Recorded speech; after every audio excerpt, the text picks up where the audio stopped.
세상에 떠도는 기묘한 괴담들. 첫 번째 이야기. 부산 송정의 민박집에서 실제로 겪었던 실화괴담. 이 이야기는 내가 대학생 때 친구들과 송정 민박집에 놀러가서 직접 겪은 이야기다. 한여름 성수기 때였다. 여유가 없었던 나는 친구 3명과 가까운 송정이라도 갔다 오자며 무작정 차를 타고 송정으로 향했다. 멀리 가는 것도 좋지만 집이 부산인지라 널린 것이 바다였고, 그나마 송정은 잘 알려진 곳이라 거기라도 우리는 너무 설레었고 기쁜 마음으로 해수욕장을 찾았다. 때가 때인지라 민박집, 콘도, 횟집까지 빈집이 없었으며 다시 집으로 돌아갈 판에 이르렀다. 그러던 중 친구 한 놈이 이리저리 갔다 오더니 민박집을 구했다며 얼른 가자고 소리쳤고, 우리도 그 친구가 대견하다고 하며 그 민박집으로 향했다. 민박집에 도착했을 때 주인 아주머니께서는 마지막 남은 방이라며 그 방으로 안내를 하셨다.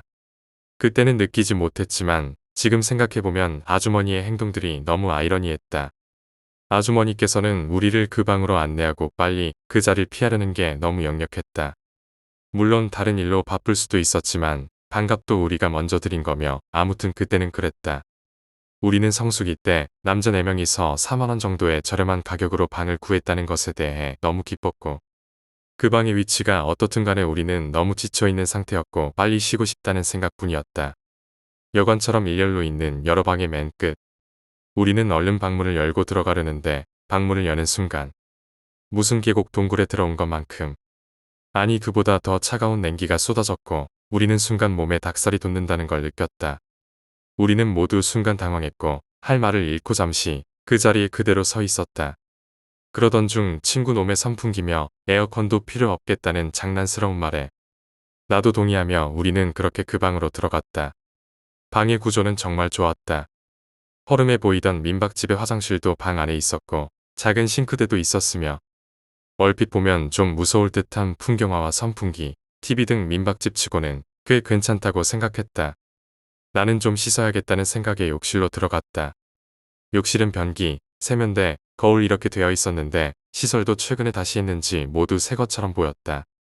그런데 화장실이 정말 태어나서 느껴보지 못했던 그런 느낌이라 뭐라 표현은 안 되지만 뭔가 찝찝하고 정말 오래 있기 싫다는 생각들이 끊이질 않았다. 나는 얼른 씻고 나가야겠다는 마음뿐이었고, 대충 샤워하려고 샤워기를 들려는 순간 샤워기 물 트는 곳이 2군데임을 발견했다. 새 것으로 교체하려고 했나 하는 생각이 들었지만 정말 너무 대충 바른 시멘트와 급하게 수리한 것 같은 화장실 전반적인 분위기가 굳이 다 드러내고 고칠 필요가 있었을까? 아주 잠깐의 의문이 들었지만 나는 별로 대수롭지 않게 생각하고 말았다. 샤워를 하고 세면대로 가서 세수를 하는데 내 기분 탓인지 자꾸 욕실 안에 나 말고 누가 있다는 생각이 들면서 등골이 오싹해짐을 느끼고 다급히 화장실을 나가려는 순간, 아니나 다를까 화장실 손잡이, 아니 자세히 보니 화장실 문까지 새 것이었다. 난 이런 찜찜한 기분은 떨쳐버릴 수가 없었다. 그 민박집은 어쩌면 그런 화장실과 욕실이랑은 안 어울릴 만큼 조금 많이 허름한 곳이었기에 난 참 신기하기만 했다. 그렇게 친구들이 다 씻고 나서 우리는 간만에 이런저런 이야기를 하며 술을 마시기 시작했다. 우리는 이야기 끝에 귀신 이야기를 잠깐 했는데 난 겁이 없는 편이라 그다지 그 이야기들이 무섭게 들리지 않았다. 그러던 중간에 우리는 이 민박집에 대한 서로의 생각이나 느낌을 이야기하게 됐는데 전부 나와 같은 생각이었다. 들어올 때의 섬뜩함과 특히 화장실에서 누군가 같이 있다는 느낌. 아무튼 그 이야기를 하고 있는 그 순간 빨리 이 민박집을 나갔으면 하는 마음뿐이었다. 하지만 그것은 생각일 뿐 이미 우리는 만취한 상태였고 그렇게 하나둘 잠이 들기 시작했다. 새벽 무렵 몇 시인지는 정확히 생각이 나지 않지만 해가 뜨지 않던 그 무렵 밖은 이미 조용한 상태였고 나는 맥주를 너무 많이 마셨던 터라 화장실이 너무 급했다. 난 얼른 일어나서 화장실을 가려고 문을 열려는 순간 화장실 문자비가 잠겨 있었다. 나는 급해 죽겠는데 하며 약간의 짜증이 섞인 목소리로 노크를 하며 빨리 좀 나오라고 말했고 안에서는 아무런 대답이 없었다. 그렇게 얼마 동안의 시간이 흐른 뒤 다시 노크를 했고 빨리 나오라고 안에 누구냐고 물었지만 인기척은 없었다. 난 친구들 중 한 명이 화장실에서 잔다고 믿고 계속 문고리를 돌리고 두들겨 봤지만 아무런 인기척이 없었다. 급기야 나는 짜증이 날대로 나고 얼른 문 쪽으로 달려가서 형광등 불을 켰는데 난 정말 그 자리에 멍하니 서 있을 수밖에 없었다. 친구들 3명이 전부 다 잠에 취해 골라떨어져 있었기 때문이다. 나는 정말 어떻게 이런 일이. 식은땀이 나기 시작했고 이 집을 처음 들어왔을 때 그 찝찝함. 정말 태어나서 처음 느껴보는 그 기분을 다 엮어서 생각할 수밖에 없었고 난 미친 듯이 친구들을 깨웠다. 친구들은 다 비몽사몽 일어나 왜 그러냐고 물었고 난 그냥 그대로 주저앉았다.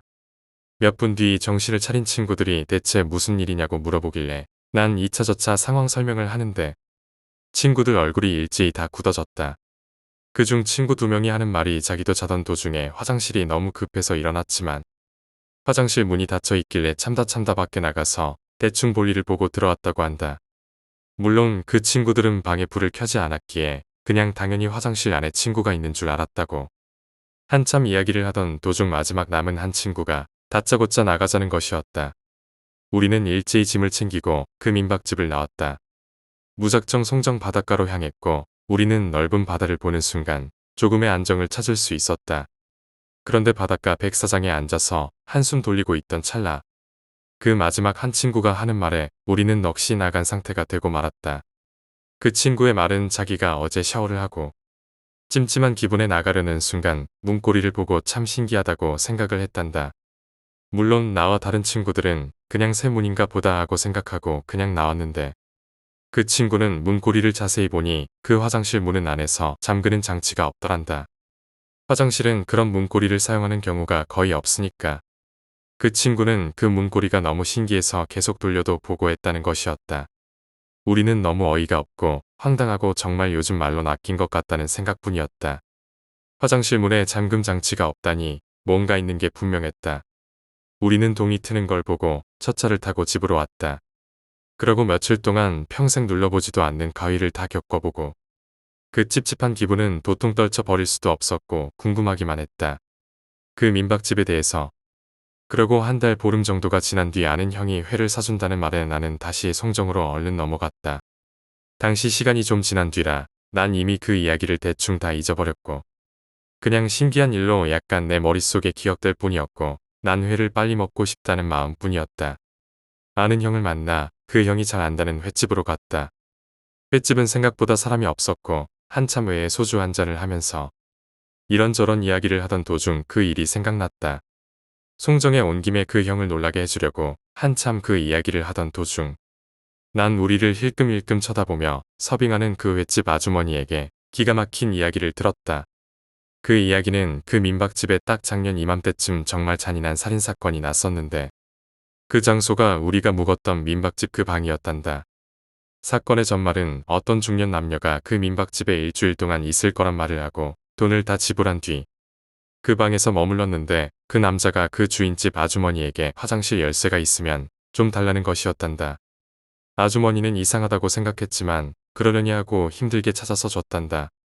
그 남자는 그 여자를 화장실에 3일 정도 감금시켰고 죽을 정도로 폭행했으며 그 다음날 샤워기 줄로 목을 졸라 죽이고 나머지 날 동안을 방치해뒀단다. 그리고 그 남자는 아무렇지 않게 그 방에서 일주일 동안 머물렀기에 당연히 민박집 주인의 사람이 죽었을 거란 생각은 아예 하지도 못했단다. 그만큼 성수기 때는 바쁘니 그 여자의 행방에 관심을 갖는 사람들이 없었을 터. 그러고 나서 그 남자가 떠난 뒤 방 청소를 하러 간 집주인은 그 시체를 발견했고 그 시체의 상태는 잔인하기 짝이 없었으며 그 여자가 목이 졸려 죽는 순간에도 문을 열려고 한 흔적이 역력했단다. 그러고 나서 사건이 수습될 무렵 유독 그 방에서만 이상한 일이 생겼다는 것이다. 그래서 화장실에는 아예 잠금 장치도 없애버렸단다. 이 횟집 아주머니도 그 민박집에서 자고 회를 먹으러 오는 손님들한테는 항상 이상한 이야기를 듣는다는 것이었다. 정말 소름 끼치는 경험이었다. 난 생각해본다. 그 여자는 죽는 순간보다 감금되어 있던 3일이 더 고통스러웠을 것이다. 그리고 그 횟집 아주머니께서 말씀하시길 그 민박집은 그 후로 그 방에는 연인이나 여자들끼리 놀러온 손님들은 절대로 받지 않는다는 것이었다. 이 이야기는 정말 내가 겪은 이야기다. 나중에라도 이상한 민박집은 되도록이면 피하세요. 나는 이 일 이후로 전적으로 내 직감을 믿게 되었으니까요. 두 번째 이야기, 안동의 절. 대입에 실패하고 재수를 시작하려고 할 때였다. 근데 왠지 학원은 가기 싫었다. 그래서 어머니께 절에서 공부하고 싶다고 했다. 어머니 고향이 경남 칠원인데 유명한 절이 있어서 거기 연락해보니 이미 방이 다 찼다고 했다. 근데 인연이 되려고 그랬는지 나는 무심코 사회과부도 책을 펼쳤다. 전국 지도를 보며 큰 절 표시된 데마다 연락해 보려고 했는데 놀랍게도 방이 다 찼다. 그런데 모절에서 한 절을 소개시켜 주더군요. 전화를 했더니 방 하나가 비었다더군요. 방세는 한 달 15만 원이었다. 그 절은 경북 안동에 있는 절이었다. 안동엔 안동댐이 있는데 그 댐 위에 산이 있고 그 산 중턱에 있는 조그맣고 조용한 절이었다. 스님은 달랑 한 분 계시고 할머니 2분, 밥 하시는 보살 아주머니 1분, 그리고 공부하는 형이 2분 더 있었다. 공부방은 절 뒤편에 옛날 초가 비슷하게 방 3개를 만들어 각자 공부했는데요. 첫날 그중 제일 나이 많은 34형이 오리엔테이션을 한다더군요. 그 형은 미대 출신인데 우스갯소리를 잘하고 재미있는 형이었다. 안동 시내에 미술학원과 커피숍도 하고 어머니 소원이 공무원이라 7급 공부하러 왔고 온 지는 1년 됐다고 했다. 그리고 한 형은 당시 22세인데 행시를 공부하는 참 조용하고 착한 형이었다. 이 형은 2년 다 되어 갔다고 했다. 하여튼 첫날 그 형이 그러더군요. 내가 여기 온 것은 2년이다. 내가 전화 오기 3일 전에 방이 비었다. 근데 그 이유가 찝찝했다. 내가 오기 전에 어떤 남자분이 외양차 있었는데 그 당시 최고의 스타인 여자 연예인 L양의 매니저라더군요. 그분은 항상 가부좌를 틀고 있고 그 두 형은 어디가 아픈지도 몰랐답니다. 그 매니저도 우스갯소리를 잘하고 재미있어서 두 형은 매일 소개팅 좀 시켜달라고 졸랐다더군요. 근데 그 방들 앞에는 넓은 마당이 있었는데요. 그 중간에 무슨 나무인지는 잘 기억이 안 나는데 거대한 고목이 한 그루 버티고 있었다. 30살 형 말로는 그 아저씨가 매일 하는 말이 저 나무가 죽든가 내가 죽든가 둘 중 하나라고 그랬다더군요. 그 형은 그냥 농담으로 듣고 흘렸는데요. 어느 날 밤 그 아저씨가 일어나 고함을 치면서 미친 듯이 그 나무 주위를 삽으로 파더라더군요.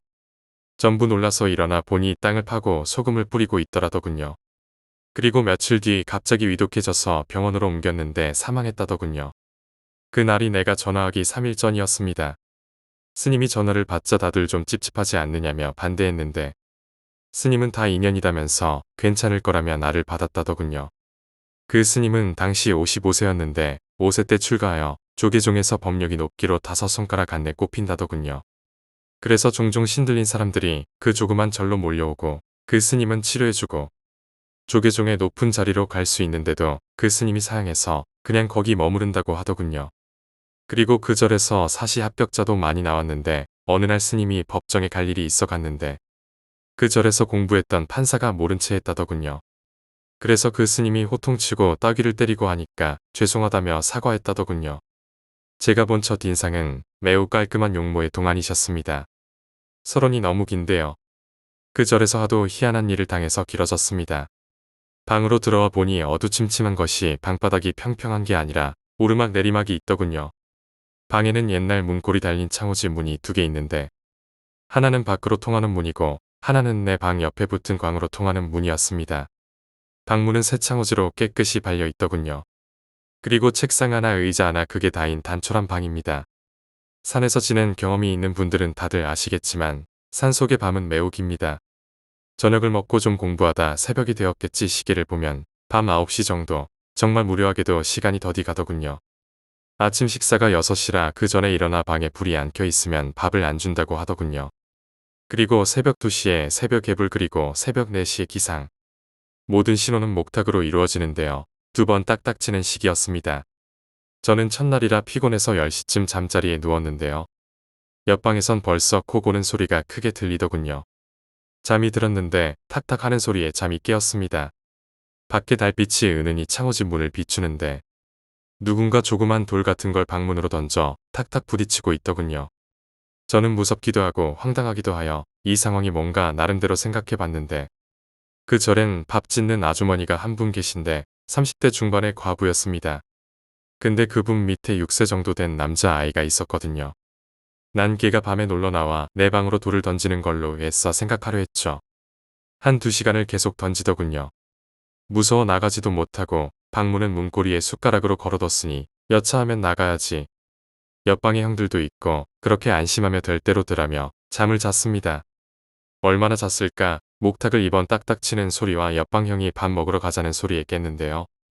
문을 열고 나와 할 말을 잃었습니다. 문을 열면 방 3개가 연결된 폭 50cm 정도의 툇마루가 있는데요. 문이 잘 안 열리는 거예요. 힘껏 밀치니 세상에 내 방 앞에 조그만 돌들이 수북히 쌓여 있는 겁니다. 쌀방가마 양은 되겠더군요. 근데 두 형이 내게 이러더군요. 놀라지 말라고, 밤에 예삐가 처음 온 사람이라 와 본 거라고. 난 그의 이름이 예삐구나 하며 아무렇지 않게 밥을 먹으러 갔습니다. 밥을 큰 방에서 다 같이 먹었는데 방 안엔 다락으로 가는 조그만 문이 있더군요. 방이 굉장히 커서 저 멀리 있는 TV가 잘 안 보이고 소리만 들렸습니다. 그래도 유일하게 TV를 볼 수 있는 시간이죠. 그 TV 옆엔 사진이 걸려 있는데 빨간 옷을 입고 검은색 머리를 늘어뜨린 여자인데 기도하는 모습의 사진. 항상 밥만 먹고 나오기 바빴습니다. 그리고 또 하나 이상했던 건 할머니 한 분이 밥 먹기 전에 밥을 따로 쟁반에 차려서 다락 앞에서 절을 하고 들어가는 거예요. 난 그래서 환자가 한 분 더 계시나 생각했죠. 밥을 먹고 나와서 형들이랑 수다 떠는데 꼬마애가 놀러 왔더군요. 이 꼬마는 내가 나오는 날까지 날 너무 좋아해서 항상 놀아달라고 했습니다. 지금은 20대겠네요. 나보고 야구하자길래 그래 예삐야 했더니 다들 눈이 휘둥그레지는 거예요. 근데 그 꼬마가 제 이름은 현지예요라고 했습니다. 예삐가 아니더라고요. 그럼 예삐는 누구지? 꼬마가 대답을 안 하더군요. 꼬마와 종이 둘둘 말아 테이프 붙인 공으로 야구를 하는데 이 꼬마가 너무 재미있어서 똥 누러 가는 것도 미루다 옷에 똥을 싸면서 계속 하기도 했습니다. 난 그게 마음이 아파되도록 많이 놀아주려고 했죠. 당시가 5월 초였는데 저녁엔 추워서 군불을 떼어 주었습니다. 그럼 방바닥이 너무 뜨거워 이리 뒤척 저리 뒤척하며 잠이 들곤 했지요. 며칠 뒤 22살 형이랑 밭에서 상추를 따는데 그 형이 그러더군요. 첫날 안 놀랐냐고. 그러면서 예삐에 대해 얘기해 주더군요. 예삐는 다락에 있는 고양이였습니다. 그 밥 주던 할머니가 키우던 고양이인데 25년을 살다 보니 지금은 늙어서 잘 거동을 못해 할머니가 밥을 갖다 준다더군요. 근데 그 고양이가 사람 말을 다 알아듣고 심지어 속으로 욕하는 것도 알아듣는다더군요. 그래서 할머니가 밥을 안 주거나 조금만 소홀히 하면 눈에 불을 켜고 무시무시해진다고 하더군요. 그리고 절에 사람이 처음 오면 꼭 밖으로 나와 돌을 던져 자신의 존재를 알리는데 다락 근처엔 얼씬도 하지 말라더군요. 자신은 딱 한 번 밤에 예삐를 보았는데 걔보다 크다더군요. 그리고 그 고양이는 손을 쓴다더군요. 문도 열고 잠그고. 그 후 별일 없이 두어 달이 흘렀는데요. 그동안 무술 닦으며 전국을 돌아다니던 스님, 땡초 같은 스님 등등 별 스님들이 며칠씩 묵으며 거쳐가더군요. 지루하시죠? 무서운 얘기는 이제부터인데요. 저도 절 생활이 몸에 익을 즈음 봉고차 한 대가 올라오더군요. 거기서 아줌마 아저씨 한 분씩 내리는데 신들린 아줌마라더군요. 근데 두 형들이 무서워 어쩔 줄 모르는 거예요. 그 강인한 형들이 22살 되던 형은 작년에 마당에서 돌아다니던 허연 형체를 봤다더군요. 두 형 다 집이 안동 시내에 있었기 때문에 마음만 먹으면 쉽게 저를 떠날 수 있었죠. 형들이 무섭다며 집으로 내려가고 30세 된 형도 집으로 가려길래 내가 붙잡았죠. 다 가면 나는 어쩌냐고. 나도 무섭다고. 오후 4시쯤 되자 스님이 오셨는데 장상 같은 걸 화려하게 입으시고 심벌즈 같은 걸 들고 있더군요. 그러면서 나더러 나중 저녁에 신어하면 두꺼비 집을 내리라더군요. 그리고 신발은 잘 숨겨두라면서 휙 가시더군요. 잠시 후 스님과 얘기를 나누고 온 형에 의하면 그 아줌마는 처녀 귀신인데 스님 법력으로 오늘 내쫓는다. 근데 일단 귀신을 불러내어 내쳐야 하는데 불빛이 하나라도 있으면 안 된다. 그리고 귀신을 내쫓으면 그 아줌마를 대웅전에 가두고 하룻밤을 혼자 지새게 만드는데 그때 귀신이 갖은 협박과 회유로 문을 열어달라고 한다더군요. 근데 그때 문을 열어 다시 들어오면 2번 다시 내쫓지 못한다. 그리고 귀신이 여의치 않으면 다른 사람에게 온다. 그래서 신발을 숨기라는 거다. 사람을 못 찾으면 동물이나 식물에 붙는다더군요. 그 말 듣고 은지으시시하더군요. 신발을 꽁꽁 숨기고 무서워 그 형 방에 같이 있었습니다. 오후부터 어두워질 때까지 스님이 불경 외우는 소리와 심벌즈 같은 거 치는 소리가 계속 들렸는데요. 8시쯤 되었나 스님이 부르더군요. 불 내리라고 빨리. 두꺼비 집은 내 방 옆에 있었는데 난 무서워 못 나가고 형에게 부탁했지요. 형은 한참 망설이더니 후다닥 나갔다가 불이 나게 들어오더군요. 완전한 어둠과 불경 외우는 소리. 한 10분 지나니까 두꺼비지 볼일하더군요. 끝났다고. 그리고 스님 말 오늘 밤엔 일찍 자고 밖으로 돌아다니지 말아라. 난 무서워 그 형과 같이 자려고 했는데 형이 뭐가 무섭냐며 내 방으로 내몰더군요. 방에서 방문을 숟가락으로 꼭 걸어둔 채 자리에 엎드려 진학이라는 대입 잡지를 봤습니다. 원래 방에 누우면 불을 떼서 매우 더운데요. 근데 갑자기 추워지는 겁니다. 등골이 오싹하기도 하고 방바닥을 짚어보니 절절 끓고 있는데 난 추운 겁니다. 무서워 옆방으로 가려니 벌써 코 고는 소리가 들리더군요. 그래서 나도 빨리 자려고 잠자리에 누웠습니다. 천장에 달린 백열등이 빤히 보이더군요. 근데 잠은 안 오고 점점 몸은 추워지고 뭔가 다가오는 느낌이 확실히 나더군요. 근데 얼핏 기억나길 주기도문이나 사도신경 중에 하나가 귀신을 쫓는 데 사용되었다는 게 떠오르더군요. 전 기억력이 좋은 편이라 둘 다 그때까지 외우고 있었는데요. 뭔진 몰라서 마음속으로 두 개를 돌아가며 외웠습니다. 그러다 마음이 편해지면서 잠이 들었습니다. 얼마나 잤을까? 오싹하는 느낌에 잠이 깼는데요. 처음에 들어온 건 빛나는 백열등이었습니다. 근데 잠을 깼는데 마음속으로 아직 그 둘을 외우고 있더군요. 잠이 깬 건 추워서였습니다. 이젠 몸에 소름이 돋더군요. 그리고 그 존재가 바로 방문 앞에 있는 게 너무도 뚜렷이 느껴지더군요. 너무 무서워 호흡이 가쁘더군요. 그리고 주기도문과 사도신경이 극심한 공포로 기억이 나지 않는 겁니다. 몸이 방바닥과 한 30도 정도 되었을까 이제 고통이 밀려오더군요. 내 몸속에 뼈들이 딱딱 소리내며 빠지는 겁니다. 너무 고통스러워 아무 생각이 안 나고 그때 그 주문만 외우면 된다는 생각이 들더군요. 정신을 고도로 집중해서 한 소절을 기억했습니다. 근데 고통이 심해 마음속으로도 한자 한자 떠듬떠듬 외웠는데요. 몸은 계속 서고 있고 이제 한 45도 정도 섰습니다. 그 정도 선이 광으로 향하는 문이 보이더군요. 그때 든 생각이 아차 저 문은 왜 안 잠갔을까? 근데 애써 기억해낸 한 소절이 끝나는 순간 갑자기 내 입이 턱 벌어지더니 내 입에서 이상한 주문이 나가는 겁니다. 나도 모르는 언어. 근데 그 속도가 얼마나 빠른지 내 입술과 혓바닥이 얼마나 빠르게 움직이는지 핸드폰 진동처럼 부르르 떨리더군요. 정말 찰나였습니다. 1초도 아니고 찰나. 그 긴 주문이 찰나에 팍 나가자 내 몸이 쿵 하고 뒤로 떨어지는 겁니다. 그 순간 마음에 안도감이 들면서 내가 이겼다 이런 생각이 들더군요. 이제 몸이 춥지도 않고 온몸에 땀으로 축축하더군요. 몸의 고통도 신기하게 전혀 없고 안도하며 머리를 옆으로 돌렸죠. 그런데 그게 끝이 아니었습니다. 방문 쪽을 바라보는데 깨끗하던 창호지가 한 4,500년 된 창호지처럼 누렇게 빛이 발해서 다 찢겨서 너덜너덜하더군요. 그리고 더 놀라운 건 문을 잠가놨는데 그 반대 방향으로 빼꼼히 열려 있더군요. 밖으로 별이 총총 보이더군요. 놀랄 겨를도 없었습니다. 그때 방에서 마치 태풍처럼 바람이 빠져나가는 겁니다. 바람이 얼마나 세든지 밖으로 날려갈 것 같더군요. 있는 힘껏 책상 다리와 문지방을 양손으로 잡고 방바닥에 납작 엎드렸는데 책상까지 날려가려고 하더군요. 그렇게 순식간에 바람이 밖으로 빠져나가자 고요가 찾아왔습니다. 그때 옆방에 형 코 고는 소리가 들리더군요. 그리고 문을 보니 놀랍게도 원상복구가 되어 있고 그와 동시에 식당방에서 괴종시계가 치더군요. 4시였습니다. 밖으로 뛰쳐나가려다. 그것도 혹시 유혹하는 건지 몰라 그대로 아침까지 있었습니다. 6시에 밥 먹으러 가자고 깨우는 형도 거지처럼 들리더군요.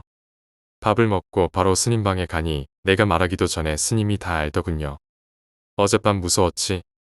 그리고 책상 위에 봉투가 놓여있고 제게 주더군요. 2달치 방세 돌려준다고. 이미 제가 집에 가겠다고 말하려 온 걸 다 아시더군요. 말 한마디 안 했는데. 그러면서 터미널까지 차를 태워준다더군요. 차 태워주는 건 제가 처음이라더군요. 내릴 때 스님이 다시 놀러오고 그리고 대입은 마음 편히 가지고 내년까지 공부하라더군요. 실제로 그 해에 또 낙방에서 삼수해서 대학을 갔습니다. 세 번째 이야기, 버스의 귀신. 파주에서 마을 버스를 운행하고 있는 남자입니다. 시간이 늦어지면 불 꺼놓고 정차 안 하면서 달리는 버스를 본 일이 있으시죠? 그건 회차하는 차인데요. 시간표를 막차까지 마치고 차고지로 회수되는 차량들입니다. 3월 중순이었어요. 하루 종일 힘들게 일하고 회차를 해야 하는 때였어요. 차를 멈춘 상태에서 혹시 타고 있는 사람이 있는가? 분실물이 있는가? 쓰레기가 있는가? 점검차 내부를 한 바퀴 돌았죠. 아무것도 없었고 저는 운전석으로 돌아가서 내부 등을 다 껐습니다. 그리고 봄이 오지 않은 오스란 날씨에 몸을 한번 떨며 기어를 넣고 출발을 했어요. 드드드거리며 오래된 구형 버스가 나아가기 시작했고 전 출발하면서 내부 백미러를 한번 보는 버릇이 있어요. 힐끔 백미러를 봤는데 어두운 좌석들 중 뒤에서 세 번째 의자에 어떤 여자가 창밖을 보고 있었어요. 깜짝 놀라서 차를 다시 세웠습니다. 분명히 아무도 없었는데 생각하면서 내부 등을 켜고 돌아 일어났죠. 차 안은 휑하니 아무도 없었습니다. 그 여자가 앉았던 자리를 보면서 뭘 보고 착각했나 하면서 다시 앉아서 등을 끄고 백미러를 확인했어요. 그 자리에 앉아 있습니다. 전 백미러를 노려보며 오싹해지는 걸 느꼈어요. 다시 등을 켜고 돌아봤습니다. 그 자리는 비어 있습니다.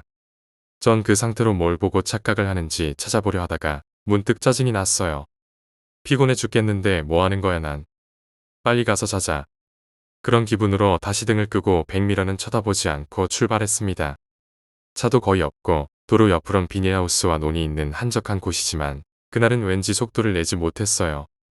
제 지금 상태가 의심스러워 이 깜깜한 곳에서 사고라도 날까봐 좀 더 긴장하게 되더군요. 커브길이라 가로등이 좀 설치되어 있는 곳을 지나면서 혹시나 하고 백미러를 다시 힐끔 봤습니다. 그 자리에 그 자세로 확실하게 앉아 있는 겁니다. 숨이 가빠졌어요. 이게 어떻게 착각일 수 있어. 저게 어떻게. 다시 보니 도로 포장 상태가 안 좋아 덜컹거리면 그 여자 몸도 흔들렸어요. 너무 리얼하게. 추워지면서 땀이 나는 걸 느꼈어요. 왜냐고요? 무서웠어요. 평소 겁이 많은 편도 아니고 귀신 이야기 재밌게 듣는 편이고 여지껏 전 귀신을 본 적이 한 번도 없었어요. 있으면 한 번 봤으면 좋겠다고 말한 적도 있는데 아까 백미러 확인할 때 놀라서 차가 흔들렸었어요. 핸들이 꺾였었죠. 그렇죠. 지금 전 운전 중이니까. 숨을 몰아쉬면서 정신만 차리면 돼 다짐했어요. 사람이 타고 있던 거면 차고지 가서 몰랐다고 사과하고 택시비를 주던가. 여기서 최악은 저게 귀신이고 난 홀려서 사고 죽는 거다라고 생각하면서 운전에 집중했어요. 아니 운전으로 도피했죠. 등 뒤에 귀신을 태우고 운전으로 도피하는 건 쉽지 않았어요. 손이 땀으로 흥건하고 숨을 몰아쉬며 버스를 몰았죠. 요까지 중얼거렸어요. 벨이 눌리기 전까지는 하차벨이 울리면서 피가 거꾸로 솟는 느낌의 급브레이크를 밟았습니다. 여기서부턴 확실히 기억도 나지 않아요. 다행스러운 건 급정차 시 주위에 차가 없었다는 것과 불행한 건 주위에 차 한 대 없는 어두운 시골 도로라는 것이었어요. 제정신 아닌 상태로 차의 핸들을 바라보며 숨을 헐떡이고 있을 때 그 여자가 내 옆에 왔다는 게 느껴졌습니다. 같이 떨고 있었을 거예요. 차 앞 유리에 희미하게 비친 사람이 내 옆에 있었어요. 내 귀에 그 여자 얼굴이 가까웠어요. 나한테 속삭이듯 말을 했어요. 지금 생각하면 재밌는 게 전 그 말이 그 당시 들리지 않았는데 조금씩 차분해졌단 거예요. 전 뒷문을 열었어요. 그리고 잠시 후에 사라졌다는 게 느껴지고 다시 닫았죠. 그리고 다시 침착하게 출발해서 그날 하루가 무사히 갔습니다. 차고지에 차를 주차하고 제 차로 집으로 오면서 생각하니 그때 속삭였던 말이 떠올랐어요. 이게 제가 기억을 왜곡시킨 건지 확실치는 않지만 이렇게 두 마디였었어요. 그러지 말아요. 미안해요. 속삭이는 음성이라 확실치는 않지만 슬프게 느껴지는 음성이었어요. 점구 평상복 입은 여자였는데 내린 곳은 저수지 마을. 이미 임종한 처자라면 어떤 사연이 있는지 편안히 쉬었으면 좋겠네요. 재밌는 경험이었어요. 물론 당신은 죽을 맛이었지만. 네 번째 이야기, 주소. 친구랑 같이 화양동에서 자취 중이었는데 내가 걔를 좋아하다 보니 강아지 분양 카페에 자주 출첵을 한단 말이야. 근데 어느 날인가 경기도 쪽의 한 가정집인데 본인들이 키우던 믹스견이 윗집에 사는 허스키랑 놀다가 교배가 됐다고 새끼를 10마리 정도 낳아서 무료로 분양을 한다는 거야. 어미 체구가 작은 편이라서 얘도 그렇게 클 것 같진 않다고 해서 연락을 해봤지. 안녕하세요. 카페 보고 연락드렸는데 혹시 허스키 다 분양됐나요? 그러자 어떤 아주머니가 받으셨는데 딱 한 마리 남았어요. 얼굴도 이쁘게 생겨가지고 눈도 파래요. 강아지 자랑을 엄청 하시더라고. 허스키라서 그런가? 자부심이 대단하다는 생각이 들었고 혹시 사진 좀 볼 수 있는지 내가 여쭤봤어. 죄송한데 강아지 사진은 없나요? 저희가 다른 애들은 다 찍어놨는데 하나 남은 애는 못 찍었네요. 게다가 또 제가 밖에 나와 있어서. 그러지 말고 한번 보러 오세요. 이렇게 말씀하셨어. 사실 거리가 좀 걱정이었어. 내가 살던 곳은 건대 쪽인데 경기도 쪽으로 나가자니 시간이 오래 걸려서 갈까 말까 고민을 하다가 친구가 바람도 쐴 겸 지하철 타고 다녀오자는 거야. 결국 우리는 가서 확인하기로 했지. 그리고 출발하기 전날 다시 한번 전화로 위치 확인차 연락을 드렸는데 어제 연락드린 사람인데 혹시 어디로 가면 되나요? 근데 이번엔 아줌마가 아닌 아저씨가 받으시더라고. A역 나오시면 그 앞에 택시 정류장 있어요. 그 앞으로 오시면 돼요. 혹시 내일 몇 시쯤 오시나요? 2, 3시쯤 도착할 것 같네요. 근데 어제는 아주머니가 받으시던데. 내가 이렇게 말하자 아저씨가 본인의 아내라고 설명하시더라고. 어제 잠깐 외출하느라 전화를 대신 받은 거라며.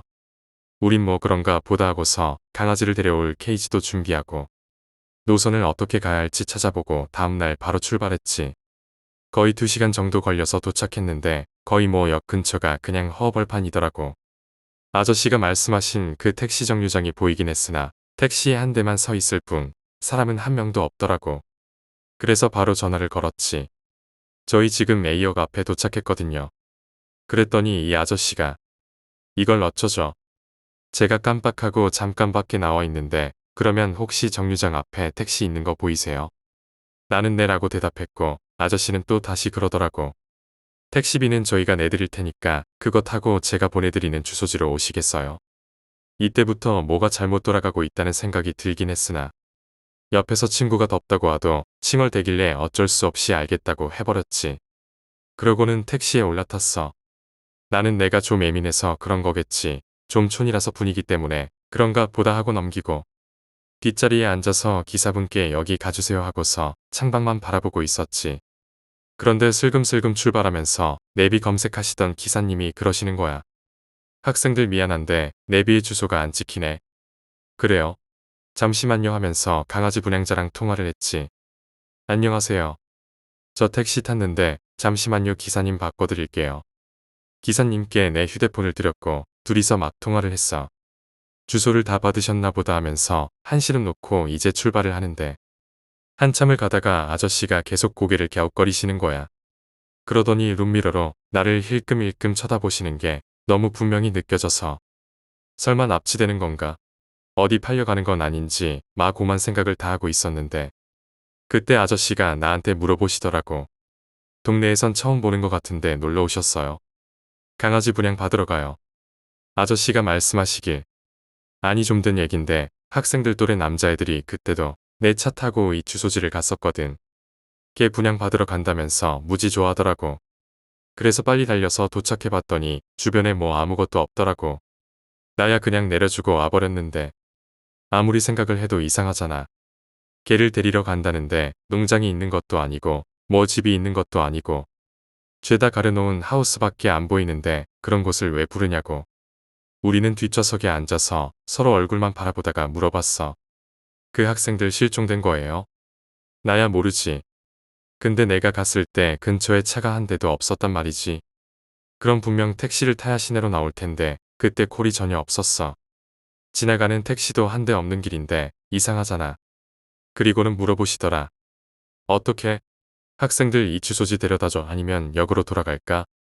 우린 기사 아저씨 말씀을 듣고 곧장 역으로 되돌아왔고 기사님께 감사하다고 인사까지 드리고 다시 집에 돌아왔어. 내가 내리기 전에 말씀 감사하다고 아저씨 아니었으면 큰일 날 뻔했다고 하니까 기사님이 하시는 말씀이 이 근처에서 강아지 분양한다는 사람 조심해. 근처에 강아지 농장도 없고 분양할 사람도 없어. 어디서 자꾸 끌어오는지 혹시 모르니까 많이 알려줘.